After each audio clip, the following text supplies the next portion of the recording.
Hi there, my name is Patrick Jobin and welcome to my presentation on optimizing sales funnels with cohort analysis.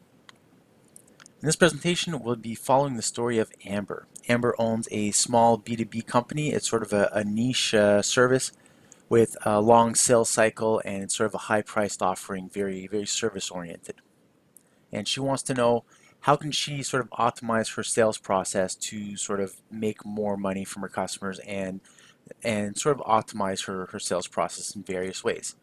So let's start with the problem statement. Amber wants to optimize her sales funnel but can't find any actionable information within her data. So she has a couple of questions, like for example, where are the weak points in her sales process? Is her sales funnel getting better or worse? Are some lead gen activities hurting the sales process? And how can she improve ROI and sales volume? So let's take a look at the typical approach that a company might take when plotting out their sales funnel within a CRM. So here you see every month they're sort of listing out, they've got a four-phase sales process over here. So there's a lead comes in, so that's a BANT lead. This got budget, authority, need, and timeline. So somebody raises their hand to become a lead, and then they pass on to phase two, and then phase three of the sales process, and then finally becomes a closed deal. So here in this graph, which is typical of what you might see in many CRM systems, they've got every month they plot out how many instances, how many leads they have within each sales cycle. So over here you see, this is how many are in our leads this month, how many are in phase two this month, how many are in phase three this month, and how many deals have been closed this month. And this doesn't really tell us anything just by looking at it. You can't really tell anything about sort of the effectiveness of the sales process, aside from the fact that there's a general upward trend, but there's no real actionable metrics within this. Another common approach would just be to plot out, the number of sales that were obtained every month and the number of leads. And this graph in and of itself doesn't really tell us much except for sort of the obvious upward trend. And what you wind up with in a lot of CRMs is these dashboards with hundreds of different metrics. And it's all good to have, but what ends up happening when you're doing stuff like this is a lot of managers they'll execute a project and it becomes like a game of Dungeons and Dragons. They'll execute on some strategy and then they'll pick the metrics that make them look best. And it turns into sort of like a LARPing exercise or a game of Dungeons and Dragons in a way, where their results don't really have any basis in reality in terms of determining if they are moving closer or farther away from achieving their goals. And this is sort of typical of what you see in a lot of management capacities today. The way a lot of companies use analytics, they tend to be very into data, but they don't have a disciplined approach for how to deal with this data. So the answer we'd like to propose to this is a cohort analysis. And cohort analysis, if you'd like a good summary of this, you should check out Alistair Kroll's Lean Analytics, which is part of the Lean Startup book series, and it's actually a really good book for anybody that's interested in analytics. It's a fairly easy read, and it's mostly there's nothing really there beyond algebra that you would need to know. So you don't need to be a statistics guru to sort of get this book. It's very practical and yeah, it's a pretty good read. But we'll be using cohort analysis, which is this is a good place to learn about. We'll be using cohort analysis within this presentation to sort of gather some information about the sales process. So a little bit of explanation about cohort analysis and how it works. On this graph over here, we've listed out sort of the sales cycles that a lead will follow within its lifetime. So over here, you look at the average number of days between, in the pink, it's the average number of days from the time a lead comes in to the time it reaches phase two of the process. And then in the green, you have the number of days from phase two to phase three. And then in blue, you have the number of days from phase three until the deal is closed, until the sale comes in. And what's unique about cohort analysis is And what's really unique about cohort analysis is really what we're doing is we're acknowledging all the activity from the lead that came in, let's say in July or October or January. We're acknowledging all the activity of that lead in the same period in which the lead was obtained, right? So if in terms of like the a 20-day phase to go from phase 2 to phase 3, we're acknowledging that that might have occurred in sort of January, February, but we're acknowledging it in July. So we're recognizing everything in the same month that the lead was obtained, and this becomes sort of our baseline. And there's a lot of interesting things that can be gleaned from the data when you sort of organize it in such a fashion. So here let's look at the sort of the length that each lead, the amount of time that each lead remains in certain phases. So over here you see, in red you see all the leads that occurred within October of 2015. You see they took about some 37 days to go from a lead until phase 2. And of all the leads that came in January 2016, they took some 16 days to go from phase 2 to phase 3. And that's sort of what you can see from this graph. And if you plot this out and if you recognize the activities in the same period in which the lead was obtained, you can tell certain things about the species of lead and what are the behaviors of those. Let's call them various species. What's the life cycle of a lead that was obtained in this period? And there's certain trends you can see over here. If you plot out a regression line on top, you can sort of see that there's a downward slope in terms of the number of days it takes to go from a lead into phase 2, which is a good sign. It means that customers are getting more comfortable with your product and they're willing to move through the sales process a little bit faster. And the other two seem kind of even. Now there's something important to note over here. There's a little bit of a problem with this graph, and let's go to the previous graph to see. Is as you see, the graph sort of slopes down towards the end. And this makes sense because a lead that was obtained in June has not had a chance to fully mature into a proper deal, right? Because it's a longer sales cycle. So as you go towards the end of the graph, it's going to sort of slope downwards just because of the short amount of time that this lead has had an opportunity to grow. So what you're going to want to do over here is you might not want to recognize the last maybe 2 months worth of data. So you might want to cut off the last 2 months of leads and just examine the ones that came before that if your average deal time is under 2 months.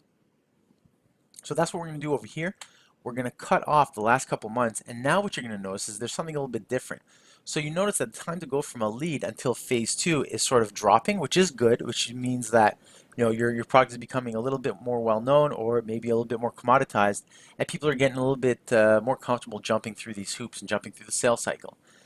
Then you've got sort of over here on the green line, you notice that the number of days it takes to go from phase 2 to phase 3 is going up. And this could cause a huge problem within your sales process.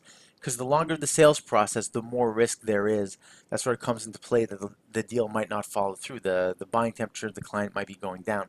So if this line is allowed to keep going up and up, this might cause serious problems within your sales process. So this is something you might want to get under control.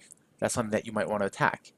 And you see over here the amount of time that it takes for it to go from sort of phase 3 until close is fairly even. So that there's not much there. So now let's look at ratios, right? The ratio of leads that go from, over here in the pink, you see the percentage of leads that go from a lead until phase 2, you see in the pink, so it's sort of even before there's the natural downward slope that we talked about before. And then also from phase 3 to phase to a closed deal, you see that sort of in the blue line over here, it's sort of even. But one thing to notice is to go from phase 2 to phase 3, the ratio of leads, it actually improves dramatically sometime between October, November, December. Something happened. There was some marketing tactic that possibly some new channel to get leads that you had pursued that caused the percentage of closed deals to sort of jump up dramatically. So this is something that's an important thing to look at and go back in time and look what kind of marketing activities were you doing in this period, and what can you do to capitalize on that and sort of multiply those results out a bit more. I think there's definitely something here that you can take advantage of. And now let's look at the counts, the number of leads within different phases. So over here you see sort of you can sort of see the number of leads has been going up dramatically, but the number of closed deals is sort of plateaued. So it hasn't gone up that much, even though the number of leads has gone up significantly.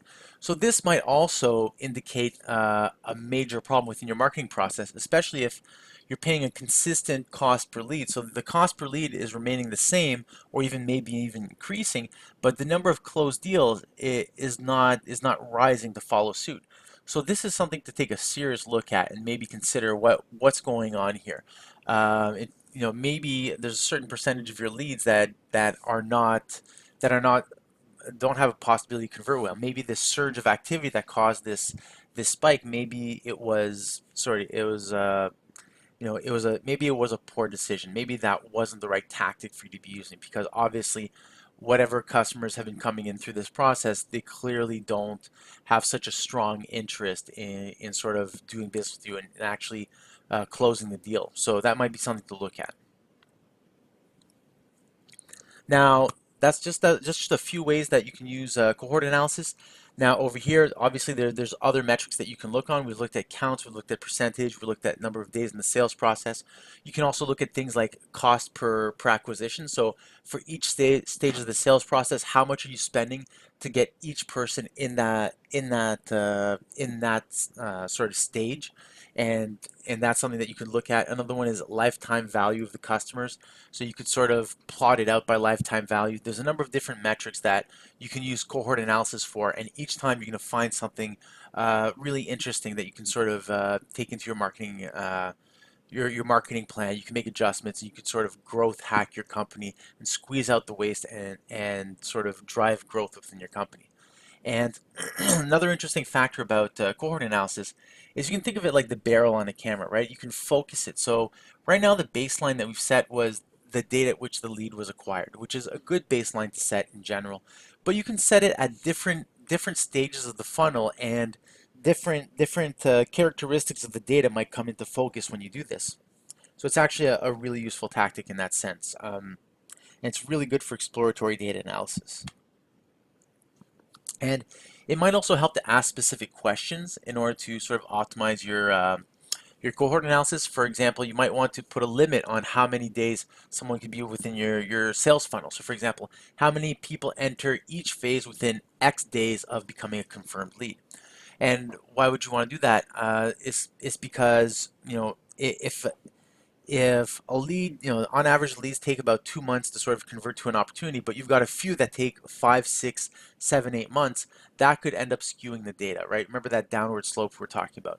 So by drawing a line in the sand and placing a limit on how many days is going to be your cutoff point, I would suggest maybe the mean plus 2 standard deviations. That way you get sort of your 95th percentile. But what would happen there is you would be splitting the data up into sort of your bread and butter leads. This is the majority of your business, and you're also going to split out. Usually, the longer leads tend to be outliers, right? So you're going to split up your business into sort of the bread and butter leads and also your outliers. And it might be useful to do that because, and this is something that you need to think about, is a lot of times your outliers can be a major part of your business. Like, it's not unusual for a company to have 30, 40, 50% of their revenues coming from just 2, 3, or 4 customers. So there could be, it might make sense to treat your outliers as a separate part of the business altogether. And now just a little story about something that actually happened. So I had a good friend of mine. He runs a business very similar to this one that we discussed in the story. And he had a 5-stage sales process, right? So first starts with an interview. A lead comes in, you talk to them, how's it going? Tell me about your problems that you're looking to solve. And then once they establish what the problem is that needs to be solved, they set up a demo. And in the demo, they show all the features that they can provide and how they're going to solve the problem. After the demo, there's what they call a site audit, which basically it's a questionnaire where the lead sort of tells all the technical details of their current environment, and of how they go into the nitty gritty of how the implementation is going to take place. So these are sort of the parameters that get laid out. And then after that, once that's been laid out, then they have enough information to provide contract with accurate pricing. And then it goes on to sort of the final close where they deliver a contract to be signed. Now, upon doing some cohort analysis, what they found is that the site audit phase, the third phase, was actually very, very long. It was a major bottleneck in the sales process, and they kind of had a hunch about this, but the cohort analysis really laid this out, and it's actually a problem that was getting worse because people were taking the surveys, they were ready to purchase, and they get the surveys and like, oh, I don't feel like doing this, I'll do it later, and then they procrastinate, and it never gets done, and the salespeople have to chase the customer and annoy them, and it's just not a good, it's not a good scenario. So after this, we sort of brainstormed like, how can we improve the performance of phase three? And one of the things we proposed was actually switching the order and putting the site audit at phase two. And the rationale was this. Now, after the interview, what happens at the end of the interview, we arrange sort of the demo, the follow-up demo. And they tell the customer, you know what, this demo is going to be very informative and you're going to find a lot of useful information here. But I'll tell you what, if you have this survey ready by the time the demo comes around, it will blow your mind and the information you get will be so incredibly valuable. So it's kind of like a bonus for the demo if you get the site audit ready. And because the demo is happening at a specific date and time, there's actually a bit of scarcity there that comes into play where there's a date limit for when they can have this survey ready, and it puts a little pressure on the client, and it actually dramatically helped them shrink the length of their sales process, massively improved sales, massively improved every aspect of the sales cycle. So this actually was a very positive result that came directly out of cohort analysis. So that's my webinar on cohort analysis. I hope you enjoyed it. If you'd like to see the actual data that I used for this presentation, you could check it out on Kaggle. I've put a link in the description, and also this tiny CC link, cohort data. And if you would like to see the R code, the ggplot code that I used to generate the plots, you can also see that on Kaggle. I've also put up a kernel for that, and it's at tiny.cc/cohort plots. So you can check out the code, you can check out the original data, and you can play around with cohort analysis yourself and sort of share what you come up with from this data. And if you'd like to see more information on sort of myself and the work that I've done, some of my portfolio, or you'd like to get in contact with me directly, you can check out my website. It's at rickjobin.com, and I would love to hear from you. Thank you very much for your time, and I hope you have fun with cohort analysis.